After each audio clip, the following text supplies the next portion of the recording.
व्यवसाय में सफलता व संघर्ष के ज्योतिषीय योग।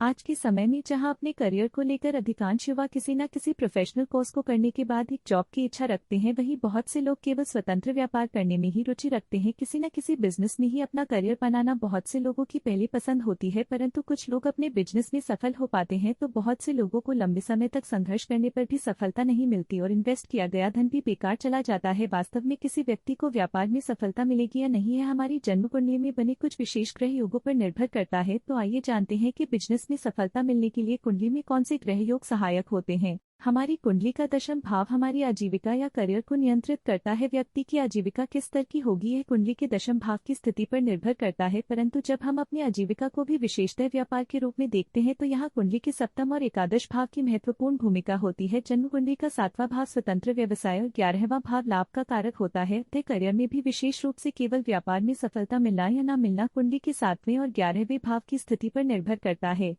बिजनेस में सफलता के लिए सप्तम और एकादश भाव और तथा इनके स्वामियों का अच्छी स्थिति में होना बहुत आवश्यक है।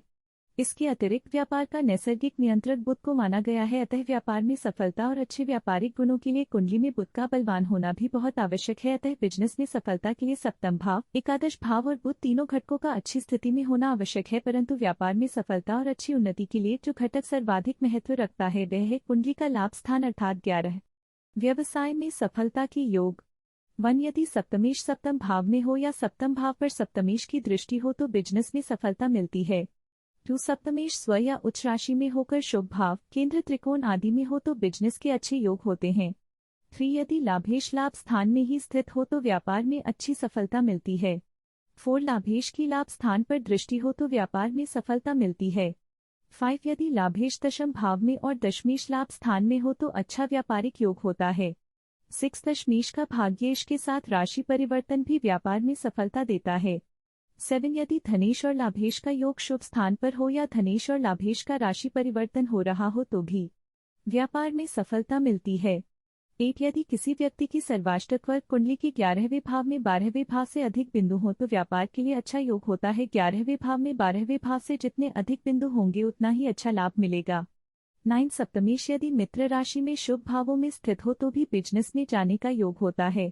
10 यदि सप्तमेश और दशमेश का राशि परिवर्तन हो अर्थात सप्तमेश 10 यदि सप्तमेश और दशमेश का राशि परिवर्तन हो अर्थात सप्तमेश दशम भाव में और दशमेश सप्तम भाव में हो तो भी बिजनेस में सफलता मिलती है।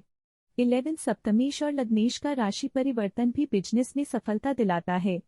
12 बुध स्व या उच्च राशि मिथुन, कन्या में होकर शुभ भावों में हो तो बिजनेस में जाने का अच्छा योग होता है। 13 बुध यदि शुभ स्थान केंद्र त्रिकोण में मित्र राशि में हो और सप्तम भाव सप्तमेश अच्छी स्थिति में हो तो भी बिजनेस में सफलता मिल जाती है। 14 कुंडली का लाभ स्थान 11वां भाव जितना अधिक बली होगा बिजनेस में उतनी ही अच्छी उन्नति होगी। 15 सप्तमेश और लाभेश का राशि परिवर्तन भी अच्छा व्यापारिक योग देता है। व्यवसाय में संघर्ष के योग।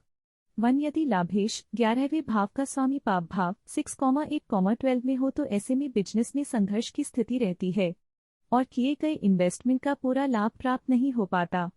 2 लाभेश यदि अपनी नीच राशि में हो तो बिजनेस में अपेक्षित परिणाम नहीं मिल पाते। 14 कुंडली का लाभ स्थान 11वां भाव जितना अधिक बली होगा बिजनेस में उतनी ही अच्छी उन्नति होगी। 15 सप्तमेश और लाभेश का राशि परिवर्तन भी अच्छा व्यापारिक योग देता है। व्यवसाय में संघर्ष के योग। 1 यदि लाभेश 11वें भाव का स्वामी पाप भाव 6,1,12 में हो तो ऐसे में बिजनेस में संघर्ष की स्थिति रहती है और किए गए इन्वेस्टमेंट का पूरा लाभ प्राप्त नहीं हो पाता। 2 लाभेश यदि अपनी नीच राशि में हो तो बिजनेस में अपेक्षित परिणाम नहीं मिल पाते।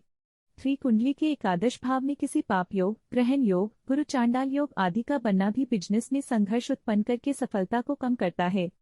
4 कुंडली में सप्तमेश का पाप भाव या नीच राशि में होना भी बिजनेस के क्षेत्र में संघर्ष देता है।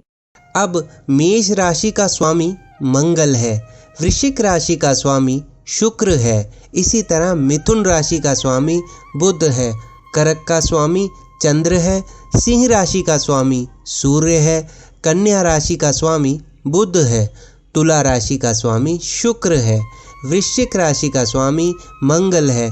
9वें नंबर पर धनु राशि का स्वामी गुरु है, 10वें घर में मकर राशि का स्वामी शनि है, 11वें घर में कुंभ राशि का स्वामी शनि है। इसी तरह अंत में 12वें घर में मीन राशि का स्वामी बृहस्पति है, गुरु है।